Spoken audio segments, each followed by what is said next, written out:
Buenos días, mi nombre es Ezequiel González, especialista en primer grado en neurología. Estos videos son dedicados a todas las personas que les interesa entender cómo funciona el cerebro y las diferentes patologías que afectan al sistema nervioso. La neurología es una rama de la medicina que se dedica al estudio del sistema nervioso y a la evaluación y tratamiento de las enfermedades que lo afectan. Es una disciplina muy compleja y en constante evolución debido a los rápidos avances de la tecnología y la investigación. En el día de hoy vamos a comenzar con un contenido importante. Vamos a hablar sobre la enfermedad cerebrovascular y dentro de la enfermedad cerebrovascular un acápite muy importante que es el manejo neurointensivo de la hemorragia subaracnoidea, que constituye una emergencia médica en neurología. Vamos a comenzar con la clasificación de la enfermedad cerebrovascular.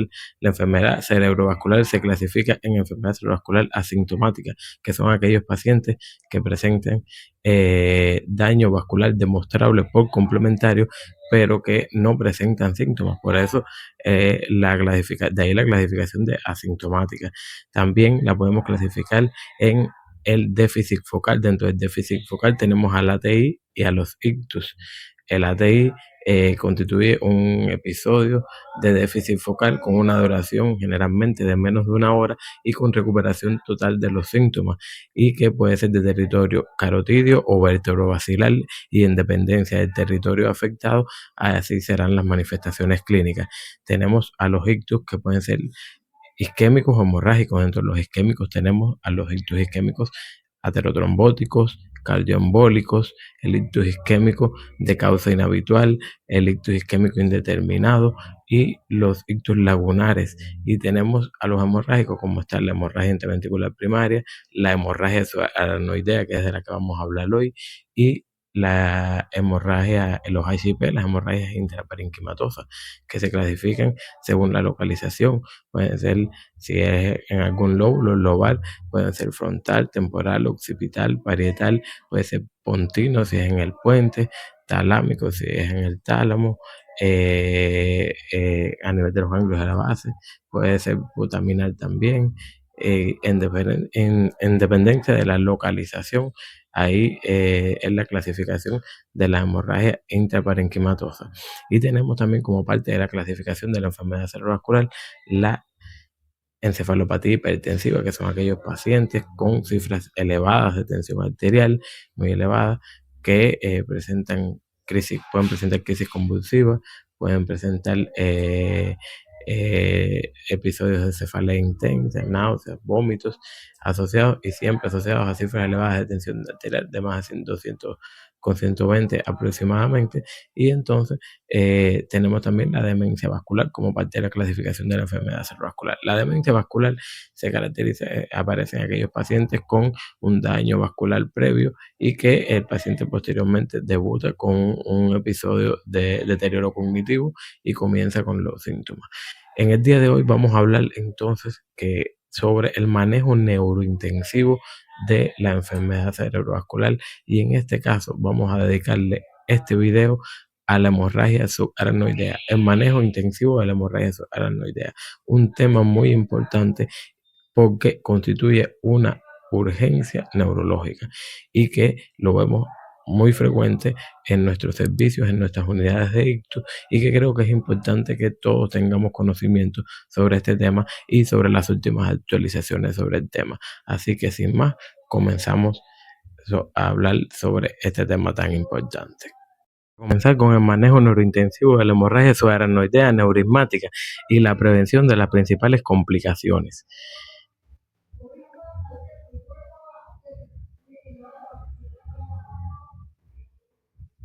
La hemorragia subaracnoidea constituye la irrupción de sangre al espacio subaracnoideo cuando se produce por la ruptura de un aneurisma intracraneal, es decir, de una dilatación de alguna arteria intracraneal. Es una hemorragia subaracnoidea aneurismática que representa entre el 5 al 10% de todos los accidentes cerebrovasculares. Aproximadamente una cuarta parte de los pacientes que ingresan al hospital mueren, por lo que constituye una urgencia neurológica, y más de la mitad de los supervivientes presentan secuelas neurológicas de forma permanente. La hemorragia subaracnoidea constituye un accidente cerebrovascular hemorrágico. Se caracteriza generalmente por la ruptura de aneurismas saculares a nivel de las arterias cerebrales. Comprende aproximadamente el 3% de todos los tipos de accidentes cerebrovasculares y hay una disminución del 17 al 50% en la tasa mundial de letalidad en las últimas 2 a 3 décadas debido a un reconocimiento más rápido y estrategias de tratamiento mejoradas, que con ese objetivo en nuestro video para brindarle las nuevas estrategias de tratamiento y que podamos ayudar a los pacientes y que mejore la letalidad. La mortalidad prehospitalaria y a los 30 días siguen siendo altas en un 15 a un 35% de los pacientes. Su incidencia anual no ha disminuido. En Estados Unidos, por ejemplo, 30.000 personas y aproximadamente 600.000 casos en el mundo. Es una causa de discapacidad permanente, de déficit cognitivos y funcionamiento ejecutivo y memoria a corto plazo, y produce depresión, ansiedad y la reducción de la calidad de vida en un 35% de los pacientes después de un año. Vamos a hablar ahora de la etiología, es decir, de las causas de la hemorragia subaracnoidea. La hemorragia subaracnoidea puede ser traumática si se produce secundaria a un trauma, a un accidente, a un trauma craneoencefálico, por accidentes, por cualquier cosa que haya producido este tipo de traumatismo, y puede ser espontánea. Dentro de las espontáneas tenemos las vasculares, que son las producidas por aneurismas o malformaciones arteriovenosas. Las de causa sin precisar, que constituyen un 20% de los casos. Las hemorragias subaracnoideas de causa hipertensiva, que constituyen el 15% de los casos, y otras causas como los tumores cerebrales, las discrasias, las endocarditis y la ciclemia. Los factores de riesgo y condiciones asociadas a la hemorragia subaracnoidea. Entre los factores de riesgo hay algunos importantes para todas las enfermedades cerebrovasculares, por ejemplo, el hábito de fumar, el consumo de alcohol, el consumo de drogas simpático-miméticas, y dentro de los factores no modificables tenemos la edad, el sexo, que predomina en el sexo femenino, generalmente la etnia, que es más frecuente en los pacientes de etnia, descendencia africana. También tenemos otros factores importantes como el síndrome de Ehlers-Danlos tipo 4, los aneurismas cerebrales de más de 7 milímetros de diámetro, entre otros factores de riesgo importantes. La clasificación de los aneurismas intracraneales. Como habíamos explicado, los aneurismas intracraneales constituyen dilataciones de las arterias a nivel cerebral. Se dilata la arteria a nivel de las diferentes capas de la arteria y pueden ser por su morfología saculares, fusiformes o disecantes. Por su tamaño pueden ser pequeñas, de menos de 6 milímetros, medianas entre 7 y 12 milímetros, grandes de entre 3 y 25 milímetros y gigantes de más de 25 milímetros. Y por su localización de la circulación anterior o de la circulación posterior. En la presentación clínica, es decir, las manifestaciones clínicas de la hemorragia subaracnoidea. Generalmente el paciente presenta una cefalea muy intensa, cefalea que típicamente aparece durante las maniobras de Valsalva. Es una cefalea muy intensa que el paciente refiere como una cefalea en trueno, como un rayo en un cielo despejado, describen los pacientes como la peor cefalea de su vida. Los síntomas generalmente aparecen desde muy temprano, desde el comienzo del sangrado al espacio subaracnoideo. La cefalea constituye el síntoma de debut en más del 70% de los casos y el único síntoma en el 50% de ellos. Los síntomas prodrómicos incluyen la cefalea centinela y los síntomas compresivos. Así, hasta un 25% de los pacientes presentan una cefalea centinela días o semanas antes de la hemorragia subaracnoidea. Esto en algunas literaturas le llaman goteo de aviso, que es el sangrado lentamente va goteando hasta que se rompe completamente el aneurisma. Se postula que traduce la presencia de una primera rotura aneurismática inicialmente contenida. Otras manifestaciones clínicas, tenemos las alteraciones de la conciencia o del estado mental, que es el segundo síntoma más frecuente, el déficit neurológico focal, las crisis comiciales, la rigidez nucal, náuseas o vómitos, generalmente en la edad mayores de 40 años o el inicio durante un esfuerzo físico. Puede haber afectación del sexto par craneal o del tercer par con defecto pupilar, defectos campimétricos o dolor periorbitario. Aquí les presento algunas escalas para estratificar la gravedad y el pronóstico clínico de la hemorragia subarachnoidea. Las más usadas son la escala de la World Federation of Neurological Surgeons Scale y la escala de Hung y Hess. Aquí se las muestro, donde vemos que tiene 5 grados fundamentales, las dos escalas, la de la World Federation Neurological Surgeons Scale y la de Hung y Hess. Y por ahí vemos la clasificación clínica de la hemorragia subarachnoidea. Si la clasificamos en grado 1, 2, 3, 4 o 5 según estas escalas. Tenemos la escala de Fisher, que es una escala que nos permite evaluar la cantidad, distribución y apariencia del sangrado en la hemorragia subarachnoidea en las imágenes de tomografía para predecir el riesgo de la aparición de vasoespasmo cerebral y por tanto la gravedad clínica y el pronóstico en los pacientes neurocríticos. Tenemos grado 1, sin evidencia de sangrado, no predice vasoespasmo. La grado 2 hay sangre difusa, capas de menos de 1 milímetro, media verticalmente, no suficiente para formar coágulos, no predice vasoespasmo. La grado 3, coágulo grueso cisternal de más de 1 milímetro, medio verticalmente. Y la grado 4, hematoma intraparenquimatoso, hemorragia intraventricular, más o menos sangrado difuso. Y aquí tenemos la escala de Fisher modificada, que la clasifican desde un grado 0 hasta el grado 4, con el grado 0, ausencia de sangre intracraneal; grado 1, HCA fina de menos de 1 milímetro de espesor sin hemorragia intraventricular; grado 2, HCA fina con hemorragia intraventricular; grado 3, HCA gruesa de más de 1 milímetro de espesor sin hemorragia intraventricular; y la HCA gruesa con hemorragia intraventricular. Las exploraciones diagnósticas, esto es importante y aquí quiero detenerme. Estas exploraciones tienen dos objetivos primordiales. 1, demostrar la presencia de sangre en el espacio subarachnoideo, y 2, realizar un estudio vascular exhaustivo para demostrar o descartar la presencia de un aneurisma u otra malformación vascular subyacente. La tomografía computarizada craneal sin contraste es el método de elección en la primera fase por su accesibilidad, rapidez y fiabilidad. La sensibilidad entre las 6 a 12 horas es de un 93 a un 100% y decrece posteriormente. En las primeras 6 horas, especialmente en fases subagudas tardías, la resonancia magnética puede ser superior a la tomografía para el diagnóstico de la hemorragia subarachnoidea. Esto es importante que lo tengamos en cuenta. El estudio vascular. El estudio vascular debe hacerse lo antes posible y en ningún caso diferirse más de 72 horas. La angioTAC con reconstrucciones 3D es la primera línea en la mayoría de los casos, con sensibilidad de más de un 90% para la detección de aneurismas respecto a la arteriografía de sustracción digital.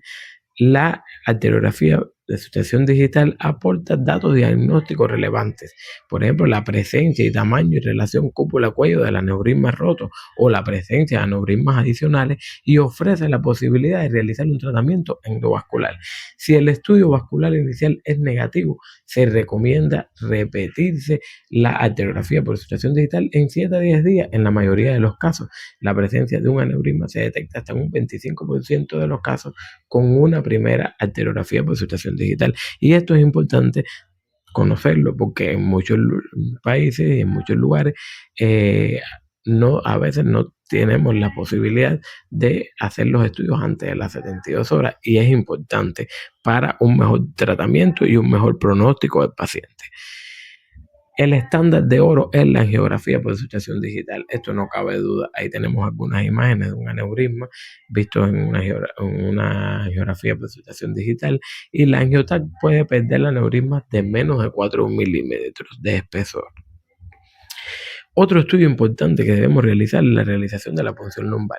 La punción lumbar, en el caso de la hemorragia subarachnoidea, nos permite demostrar la presencia de xantocromía mediante la espectrofotometría del líquido cefalorraquídeo, recolección del líquido cefalorraquídeo.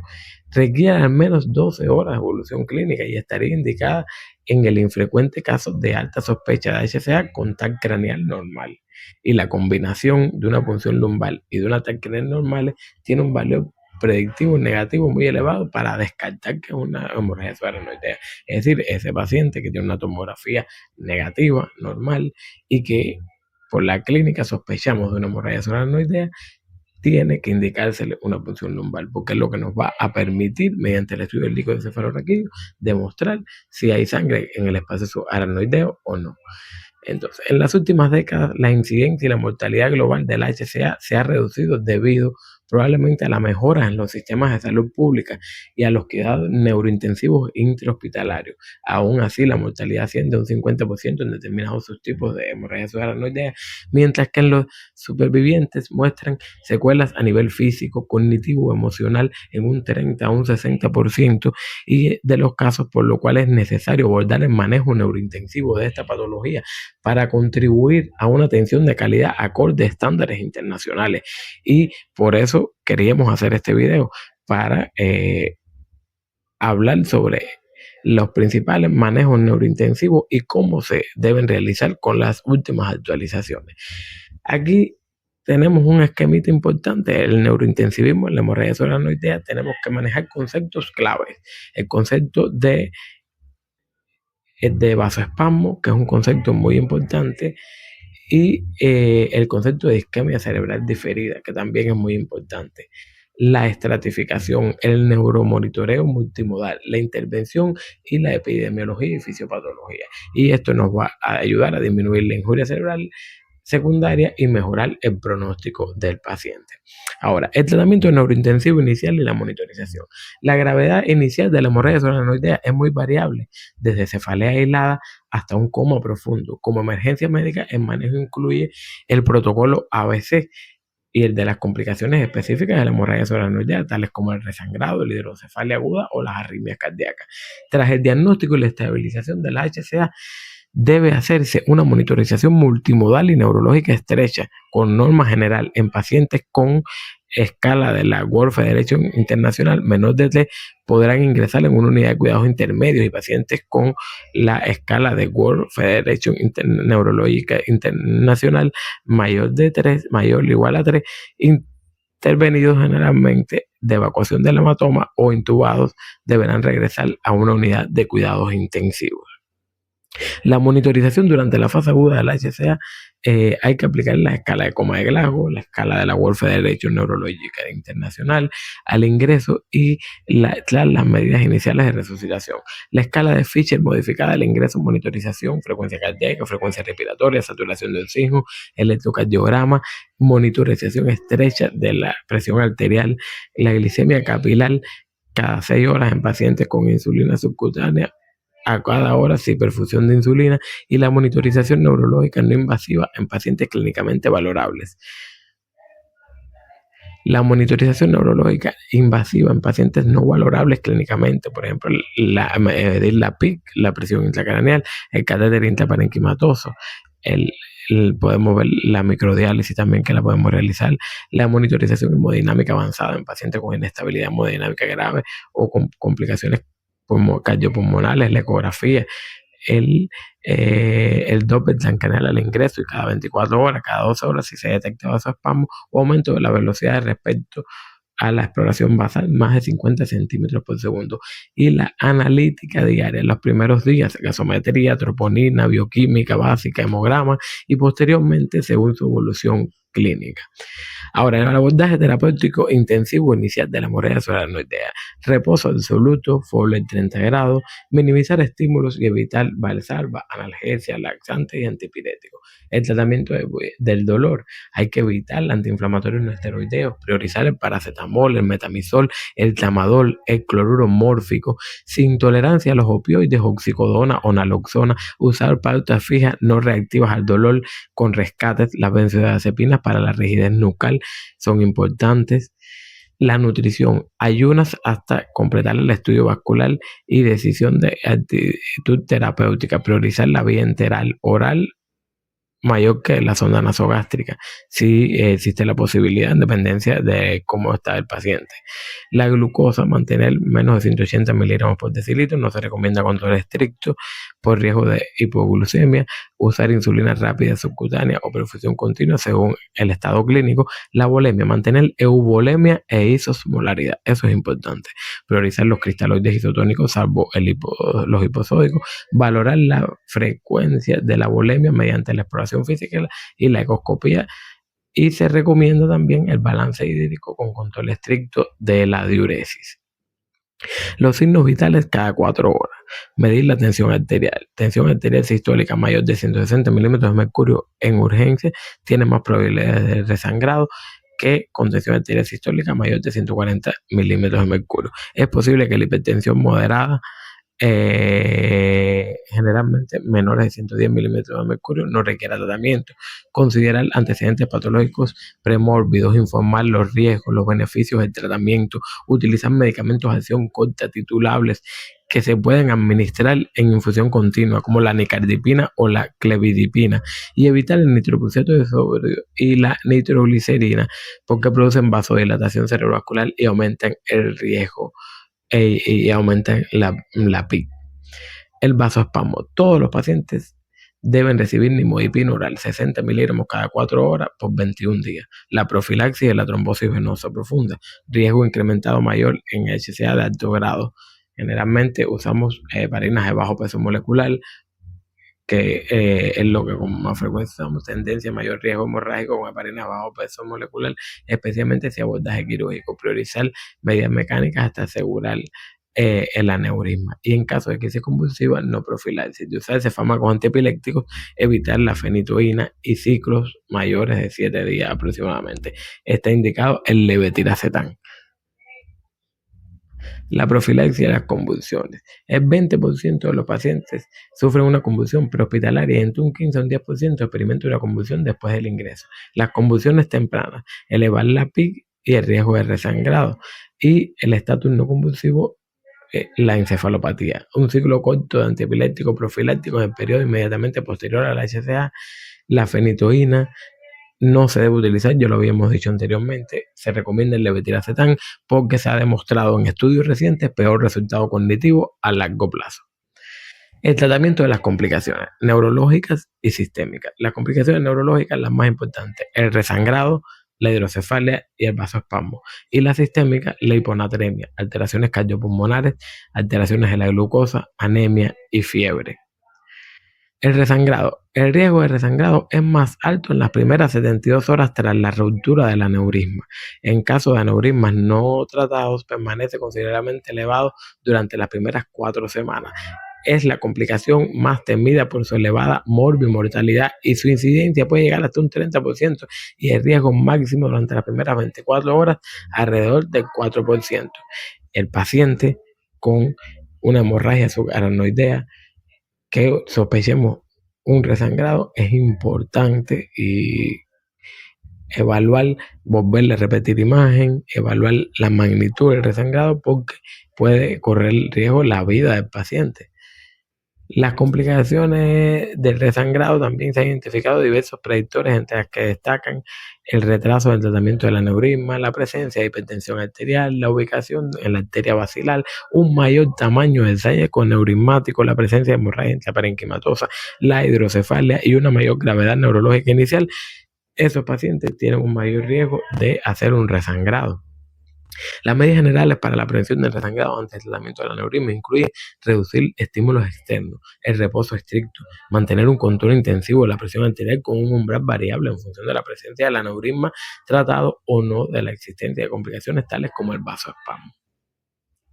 El tratamiento más eficaz para evitar el resangrado es la oclusión precoz del aneurisma roto, ya sea por viento vascular o mediante abordaje quirúrgico. En general se recomienda realizar el tratamiento del aneurisma tan pronto como sea posible, y en concreto dentro de las primeras 24 o 48 horas. En el caso del resangrado precoz, debe realizarse el tratamiento de soporte hemodinámico y proceder al tratamiento de emergencia del aneurisma. La hidrocefalia es la otra complicación importante. La hidrocefalia ocurre entre un 10-20% de los pacientes con hemorragia subaracnoidea. Los síntomas de hidrocefalia aguda incluyen disminución del nivel de conciencia, alteraciones de la supravisión de la mirada o parálisis del sexto par craneal. Abordaje inicial en general consiste en insertar un drenaje ventricular externo o lumbar en pacientes con hidrocefalia y alteración del nivel de conciencia. La hidrocefalia subaguda se desarrolla hasta una semana tras la hemorragia y se asocia a un deterioro gradual del nivel de conciencia. Y la hidrocefalia puede aparecer de forma diferida, 10 o más días tras la hemorragia, y si se manifiesta principalmente como dificultad en la bipedestación y ataxia y alteraciones cognitivas. El vasoespasmo, que es la otra complicación neurológica que es frecuente, se produce por un estrechamiento reactivo y transitorio de las arterias cerebrales. Es la causa más frecuente de morbimortalidad tras la fase aguda de la HCA. Representa una de las complicaciones más frecuentes de la hemorragia subaracnoidea. Puede ser sintomático o asintomático, también llamado angiográfico, y tiene un curso bastante predecible. Raramente aparece antes del día 4 tras el sangrado y aumenta su incidencia y gravedad hasta el día 14 y se vuelve de forma espontánea antes del día 21 en la gran mayoría de los casos. La isquemia cerebral diferida se define como un déficit neurológico o alteración del nivel de conciencia, duración de 1 hora aproximadamente, o la aparición de nuevas lesiones isquémicas. Mayor de 1 hora es la duración, y con la aparición de nuevas lesiones isquémicas en los estudios de neuroimagen por tomografía computerizada o resonancia magnética craneal. El diagnóstico y monitorización del vasoespasmo. El gol estándar para el diagnóstico del vasoespasmo lo constituye la arteriografía con sustracción digital por ser el método más sensible y específico, pero tiene desventajas. Es una prueba invasiva y no exenta de complicaciones. Requiere el traslado del paciente fuera de la unidad de cuidados críticos, y para realizar este estudio se utilizan radiaciones ionizantes y contrastes yodados. Otros estudios en la angiografía y las pruebas de difusión, como la tomografía o la resonancia magnética. La sensibilidad y especificidad similar a la arteriografía por sustracción digital. La ventaja de esta prueba es que pueden valorar el estado del parénquima cerebral y no son invasivas. El Doppler transcraneal, la detección inicial y monitorización del vasoespasmo se realiza mediante este estudio. Es una técnica no invasiva, rápida, ampliamente disponible y adquirible a pie de cama. Aquí tenemos los criterios de vasoespasmo por Doppler transcraneal. Aquí tenemos el vasoespasmo moderado, grave, las diferentes arterias: arteria cerebral media, arteria cerebral anterior, arteria cerebral posterior, arteria cerebral vertebral basilar, y aquí tenemos los diferentes criterios por Doppler transcraneal. En el caso de los pacientes graves existen otras técnicas que permiten obtener información complementaria del lado del parénquima cerebral y ayudan a predecir la aparición de la isquemia cerebral diferida, como son la monitorización continua de la presión tisular de oxígeno, la microdiálisis o el registro encefalográfico. Todas ellas tienen una escasa aplicación en la mayoría de los centros. El manejo del vasoespasmo. La prevención del vasoespasmo se inicia desde el momento de la llegada del paciente al hospital e incluye la monitorización regular del flujo sanguíneo cerebral. El nimodipino oral constituye el tratamiento estándar para la prevención de la isquemia secundaria a vasoespasmo y se utiliza de modo profiláctico en todos los pacientes con hemorragia subaracnoidea. En los estudios aleatorizados, el tratamiento con nimodipino. Dime.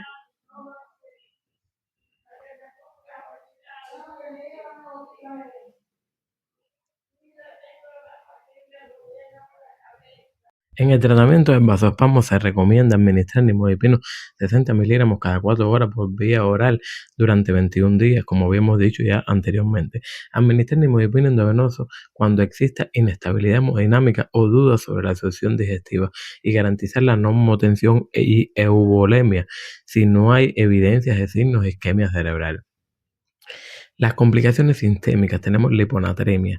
La hiponatremia puede aparecer en relación con el síndrome de secreción inadecuada de la hormona antidiurética, con el síndrome de perdedor de sal o con la combinación de ambos. Complicación frecuente tras la hemorragia subaracnoidea: hay que mantener un estado óptimo de normovolemia, normonatremia mayor o igual a 130 mil equivalentes por litro e isosmolaridad entre 280 y 310 milimol por litro. En esencial, puesto que se ha descrito un aumento de las complicaciones isquémicas y la mortalidad relacionada con la restricción hídrica en pacientes con HCA e hiponatremia. Alteraciones cardiopulmonares pueden aparecer también. La afectación cardíaca se observa en pacientes con HCA grave. Se relaciona con la hiperactivación simpática e incluye desde alteraciones electrocardiográficas sin repercusión clínica o elevación de marcadores circulantes de necrosis cardíaca hasta el síndrome de afectación severa de la contractilidad cardíaca, tales como el Takotsubo. El edema pulmonar neurogénico se observa en pacientes con hemorragia subarachnoidea grave. En general responde de forma adecuada al manejo intensivo y debe diferenciarse de causas más frecuentes de insuficiencia respiratoria como el edema pulmonar cardiogénico y la neumonía. Otras complicaciones tenemos la fiebre, alteraciones de la glucosa, la anemia, que son alteraciones sistémicas de la hemorragia subarachnoidea. Entonces, como conclusiones de este video, podemos decir que el 85% de los casos de la hemorragia subarachnoidea se deben a una rotura de aneurisma intracraneal. Este es su principal factor de riesgo. La hemorragia subarachnoidea representa menos de un 5% de todos los ictus y es el principal síntoma de hemorragia subarachnoidea, la cefalea intensa de inicio súbito. Las exploraciones diagnósticas tienen dos objetivos primordiales, que son demostrar la presencia de sangre en el espacio subarachnoideo, TAC craneal, y valorar la presencia de un aneurisma, angioTAC, y la arteriografía por sustracción digital. Los pacientes afectos de hemorragia subarachnoidea requieren una monitorización estrecha y un abordaje multidisciplinario que incluye el tratamiento precoz del aneurisma roto para reducir el riesgo de resangrado. La hemorragia subarachnoidea es una enfermedad multisistémica con complicaciones neurológicas sistémicas. Las complicaciones neurológicas incluyen el resangrado, la hidrocefalia, el vasoespasmo y la isquemia cerebral diferida. La mortalidad asciende un 50% en determinados subtipos de hemorragia subarachnoidea, mientras los supervivientes muestran secuelas a nivel físico, cognitivo y emocional hasta un 30-60% de los casos. Queríamos terminar nuestro video con una frase de Piaget: si la vida de un médico no llega a ser vocación divina, entonces ninguna vida es vocación y nada es divino.